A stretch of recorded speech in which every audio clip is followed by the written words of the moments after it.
Boom, so we have a very, very, very special guest. Yes, sir. In the place. Well, I mean, the place, but him there same way. You feel what I say? The legend, the one and only Sean Paul. That yeah. Yes, Respect, bro. my brother.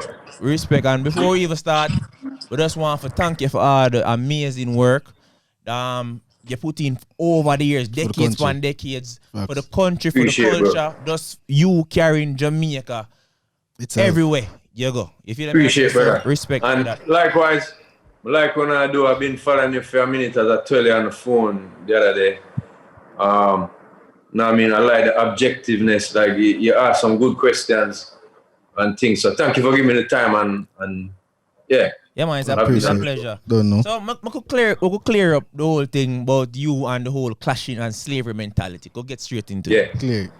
Yeah, we'll go straight in it then. All right, so basically, I was asked by DJ Epps, how come we never go on the verses, or did they ever link? And they personally never linked me. I have Swiss Beats number, I have my number. They never linked me, but I don't know if they linked Shaggy, but Shaggy did call me about it and said, what do you think? And I said, boy, I'm not really dep on it. And he was like, yeah, all right, I love it. Seeing, I think people just calling our name a whole heap, saying we should go up together. I have had a problem with, or I've had a mind to say something about clash culture in general, which has been a part of our culture forever. Mm-hmm. But I just had a mind to say something about it, and I just didn't know when to say it or whatever. So when Epps asked me the question, it just come out. I never even thought about it at the time. Okay. I could have used Gladiator. I could have said, you know, it's still like a Gladiator thing, especially big shows like Sting. But the word slavery mentality came out. I'm not taking back the talk at all. I do believe that if someone has ever studied Willie Lynch syndrome, we can see it in our society today. We can see it in many different parts of the world. And it is, if we're going to say that the systematic racism is a big problem for us, we must also acknowledge that there is a big problem where it comes on to our own destruction of our own self. Yeah. And it's have to do with a lot of different things. And so it's not only music, but this is what I said, is that this just reminds me of that part of the movie when we go up against each other. And versus wasn't really like that. It wasn't a big issue for me, but I just don't feel anything there. A lot of people get upset, tell me I'm afraid of clash, tell me say I'm uptown brown youth, I don't really need for there. I thought them think that this message shouldn't come from me.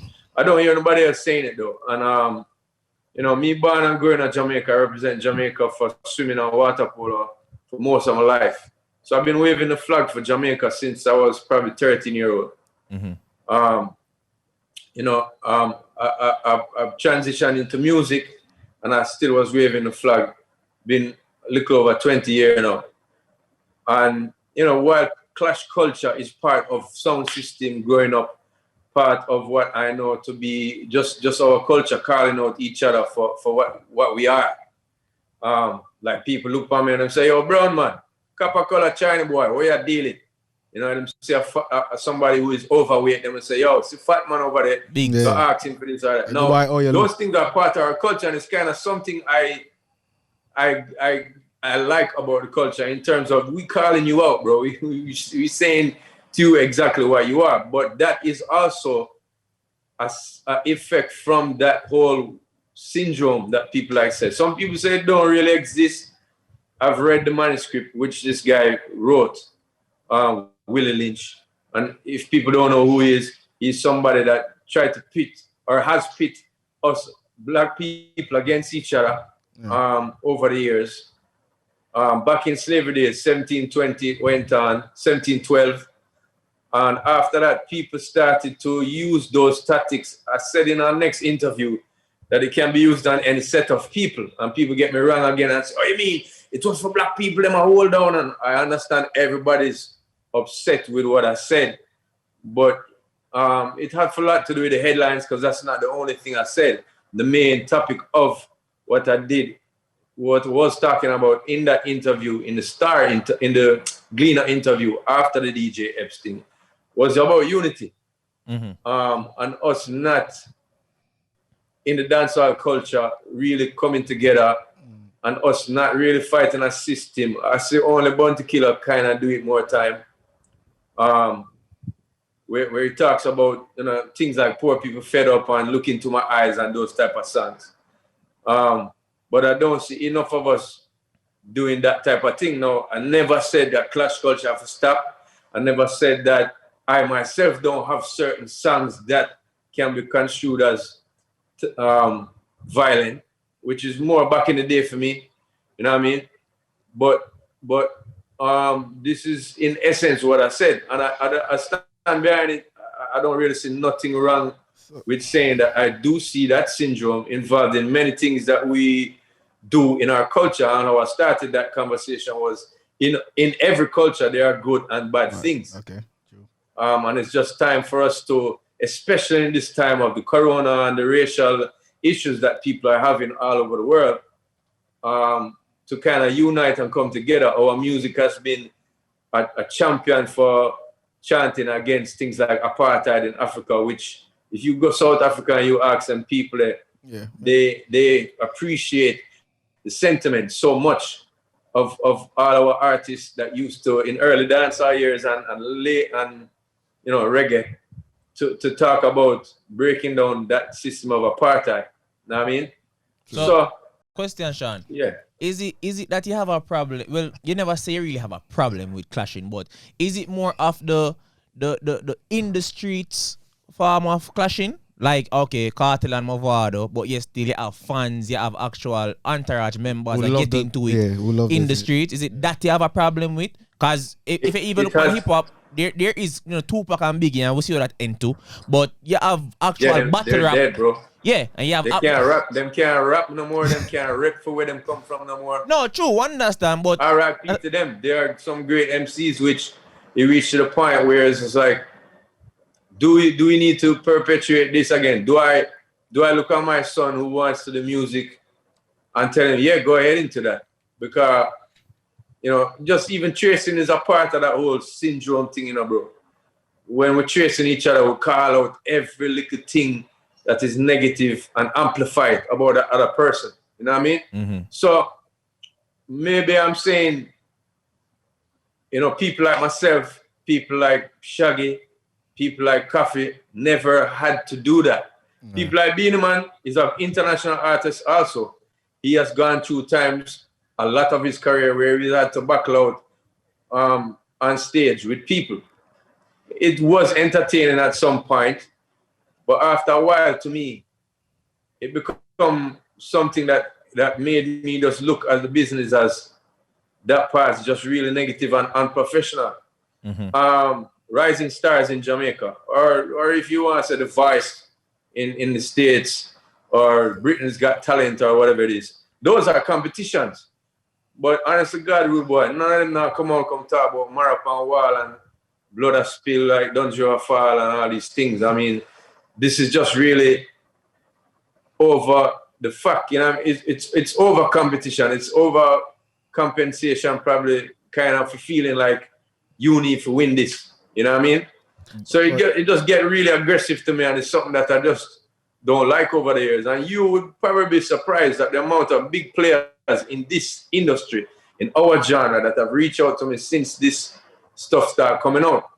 Many big producers, many big artists call me and be like, bro, just go on so you say. You know what I mean? Whether it is that they're setting me up or not, I feel comfortable in my skin enough to say that I just don't like it no more. But I used to love it as a kid. I used to want every Sting me I go for watch. You know what I mean? And honestly, Sting was way more fun when the buckling was a fling. I was like, yo, it's 50,000 buckles, blood. Plop, plop, plop, plop, plop, plop on the stage. Destroy everybody, equipment, bust up some people. I know engineers, I know people that are stage techs, and them tell me the story of being behind here. I was actually at a stage show one time, backstage, where buckle fling to everybody that for run go underneath the stage. And I just feel, say, me, we have taken the music internationally on my team. I don't want to see that for nobody in this business. I've been on Sting where, if you ever backstage at Sting, there's a little one gate where them kind of is almost a holding pen. It does feel like the gladiator thing to me. I'm stand up there. No, I'm an artist that wasn't clashing nobody, but yeah, on Sting you give a hardcore performance. I'm gonna stand up there and me and Kentucky Kid there and they must say, yeah, Paul Ray, yo, my time next year. We even were in backstage to get on stage. Yeah, me see where you say now. And I've seen it many times backstage where all of us we're kind of preying each other just to get on stage, because if the hot artists go up on stage now, I kill your performance. For me tomorrow, you're going to hear say, yo, this is a man a flop because somebody come take the night before we. And I think that is real fair. I think that is like trying to use as much advantage as they can to not flop. And honestly, it shouldn't be about that to me. Now, when you say hardcore, like as I said, Rising Stars is a competition, but it ain't going as hardcore. And to me, I don't really like that competition. I would have liked to see more hardcore. When you talk about battle rap, they do have some form of rules when it comes down to it. When there's no rules in battle rap, they call it a cipher. In my estimation, this is my own opinion, Zin. Because when I see people doing ciphers, they're freestyling, but a lot of the time they're also just spitting out lyrics that they already have in their head. Mm-hmm. Yeah. When it's a battle rap, it's actually about what this dude clothes, what him have on and everything. So there's rules about that. Yeah. There's rules about how long it take. And most of the time our battles is the same song them. What we're going at each other. We're not freestyling really.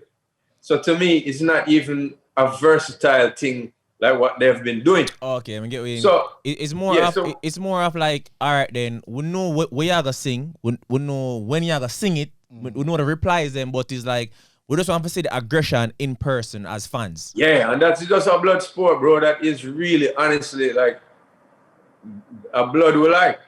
Okay. And honestly, as a kid, I understood that. I understood as a younger person, as an artist who was younger too. I understood it too. And that's why I build songs like Check It Deeply and Ram Pa Pa Pam Pam. I have a couple songs like that. You know what I mean? Where I'm talking in a more aggressive way. Sounds like Boss Man too. Yeah, I just me personally don't like it anymore, bro. I don't like see it and feel it. Reason being, my reality is somebody who, I come from uptown. It wasn't a cushy life. I didn't suffer like ghetto people suffer every day. But I had my own struggles in life, and everybody does. And I think when we discount that and just say, yo, he's a brown man from uptown and I know nothing about this. Well, I challenge you all. You know what I mean? A lot of people say I reached to where I reached because of my light skin color. And I mean, I'm trying to get people to reach where I am. Do you think that's a factor though? I've said yes to that many times. Okay, and I've said that my light skin color, I've never used it to try and hold somebody down. I've never done that. The song them speak, you know what I mean? Still, I've never done that. So it would be an issue if I was saying, my lighter skin color it is a reason, and I use it too. I don't use it against people at all. Okay. I use it to try help people to come, bust open the gate with me. But question, Sean, you feel like all right, I'm gonna say we'll talk about it on the podcast quite a few times, right? And it's like with you, I don't know, it's like you are one weird place in a music. You top music. You have like 4 number ones. Yo, let me tell you something, Fred. I've been in a weird place most of my life because I'm born in this country where I do get that brown stigma a lot. Yeah. No matter who my friends is, no matter who my family is, no matter which part I walk every day, no matter who I help out every day, no matter who I try to stop from fighting and feuding every day, my heart full of love for my country and my people. True. So when it come down to to people saying that about me. Yeah, it's disheartening. I know I can't get everybody to love what I do or to respect what I do. See, because that's just not a reality of life. So if it becomes it's a disadvantage when it comes down to Jamaican fans, because like to the world, you are the man. Yeah. I just go for say that, you know the song War Going Down the Lane. War Going Down the Lane, me nah go down there. You know that tune it? That's you? No, bro. Oh, okay, you don't know it. So it's an old 60s tune, and I think Shaka Dinos and Pliers did do it too. It's a song said, War Going Down the Lane, me nah go down there. That's just a simple fact of anybody that has street knowledge. If you know, say, down a jungle war, I'm not going down there right now, bro. You understand? So check this out with music now. You have people in this world, more people than exist in Jamaica in the 2.9 million people live here. That their thoughts on music is like that. They don't like battle rap because of that, and they don't seem to like dancehall because of that. Because they're like, I'm not going down that road, man. I'm not going down there to listen to it. I don't want to hear that. Especially when you're someone like me who bury them own friend many times, couple different friends who dead off a gunshot. You understand? So you picture it. If you're a brethren sit down there right beside you, Zine, him go, God forbid, something happened to him that way, violently, or vice versa. Zine. So we're not left. We're not left you feeling like yo, damn. I'm saying, but suppose someone to one of them. Or even many of your friends. After a while, I guarantee you're gonna be like, yo, I when you think if those persons who are close to you and you really feel you care for them, you start feeling like, yo, this is just it's not right. Yeah, I don't even have time for grief. Yeah, is that when my brother dead, me not have no time for grief because as me go to the road, I bear them song them that I hear and it feels like we are defeating our own self. Yeah. But may I say still, it's music in the end of the day, it's still art, you know, and everybody expressed art different. I didn't say you could stop it, bro. So I didn't say stop doing it. That's a female opinion. Yeah, no, may I say overall, we could understand why you wouldn't like it, but we could understand why someone else was singing and others enjoyed, because at the end of the day, everybody sing what them sing. Cause look on 21 Savage up here, Slaughter Gang, and it sells. You feel me? So the whole situation. But why does it sell, bro? Look, bro, why does it sell? Yeah, because we like it. Yeah. Mm-hmm. We like that energy. Yeah. So we like the negativity. It means something to us. Why is that though? Why is it a bell in our head? Oh, so we the person itself need to change. We as a culture have that problem. Need to, You know what I'm saying? And that's what I'm saying. Like my light skin helped to carry me through. So people believe. Because I work hard, I'm gonna believe that I pick the lyrics I pick to put into songs because I know exactly what I do with it. I know that I know how potent I can be. You understand? But I believe in word sound power. So when you asked me the same question just a while ago, foreign executive start look on, the business. Yeah. And say, let me see what's going on with these two dudes. I hear them name calling all the time. Then he looks at the numbers and he's like, but I don't see no numbers in this. It's 2.9 million people rate them two artists as the two number one new artists. See? Mm-hmm. And then more outside of the diaspora. Yeah. We rate them two artists there and we have put them up against each other. But it's split in half. So when they're looking at that now, they're like, but it's just not enough numbers for me to pick this up, to sell. That's one point I didn't want to make that I have made before. Yeah, we made that point a couple times. Vybz Kartel versus everybody else, really. Yeah, so we always make that point. So we need to come together and support the music itself and not just pick sides. Yeah, because it don't make no sense. When you look on Jamaica, I just said the 2.9, right? And then I add a next 200,000. So you do 3.1. I even said 2.9 because more like a next mill, man. A next because there's people who are in Europe too, which is white people, but they know hardcore dancehall music. The 2.9 where they are yard still is not everybody really listening because the old and the younger still go in the same. So it's even 2.9. Exactly. It's So, just So that- yeah, 1.5 what we are saying basically. now is you can't have an artist like, for instance, A Boogie. I don't think the average Jamaican know A Boogie. But A Boogie, while being an underground artist at the time in a New York, could have feed him family and sustain and have a healthy, Just in rich his city. lifestyle in a just 3 states. Is him just a tri-state Yeah. area alone? Jamaica, Yeah. all right then. You go a Sting, you go GTT life is still a keep. Well, Sting not keep. I think GTT that's still a keep. There are some fest. How much shows, how much dubs can you do for just sustain that? But overall, every artist who ever excel or in from Jamaica is internationally. Like if you stay locally, it don't make no sense really. So it really don't make sense because we don't buy each other's exactly, records. yeah. That don't See? make sense. We split So the everything. point would be to try and sell the records outside of the culture then. Yeah. You see? But if we can't sell the culture itself, as I said, why are going down the road? Me not go down there. I know many women that are just turned off by it. They're like, I don't want to listen to that. Yeah. And you know what I mean? To me, the buying public is like what, 15-year-old to 25 really, like who really go ardently buy music. Every time something new come out, them gonna look for it, for buy it and thing. So my point is like, yo, if we don't kind of help each other together, then the numbers always look scattered, and it's such a powerful music. We have influenced so many genres, like Definitely. reggaeton now. When we talk about them, one of the artists them in a reggaeton who big right now, or been big for the past 10 years or more, named Faruko, and him showed me, I did a song with him. He's like, yo, come to my album launch. And I'm like, yo, album launch, bro, I don't have no time for that, man. And they're like, no, we're going to pay you. I'm like, bro, I don't have no time for no gonna album launch. I mean, and my management book it and said, no, them paying you, them want you come sing one song, bro, let's just go. When I went over there, it's a basketball stadium.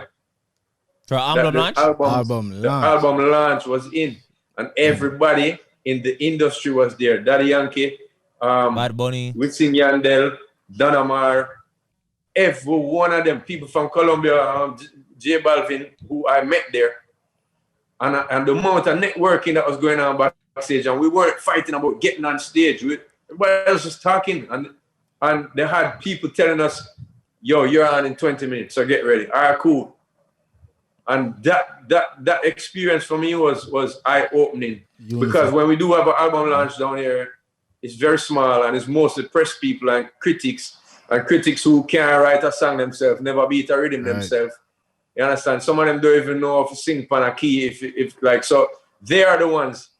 And what I was calling for in the music was not only more unity with the artists, but more unity with that kind of existence that we have. When I saw that show, and the man performed for 2 hours on the stage, did his own music that he don't have nobody else on. Also did more like a song with everybody, including me. Brought me on, asked me sing 2 tunes, then sing the song with him, Love to the People, and cut. And I was like, that's so refreshing. You know what I mean? And for a genre at the time that it really hadn't been around more than 10 years at the time, it's like, whoa. Right. They've gotten this shit together more than I see we do. No, we do have cliques and groups like Alliance, and then you have Beanie Man and Theme Camp with, you know, Shocking Vibes with all the artists that he's brought.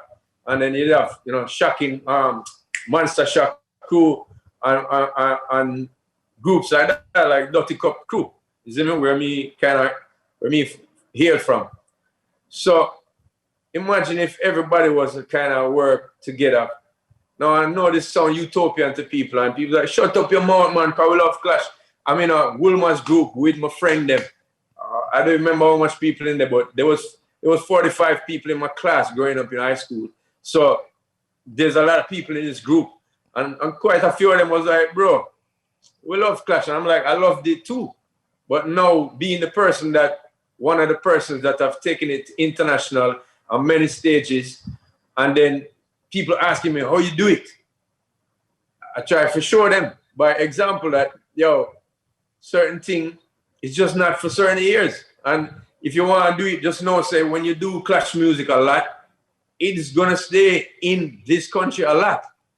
See, it's not gonna really come out as much.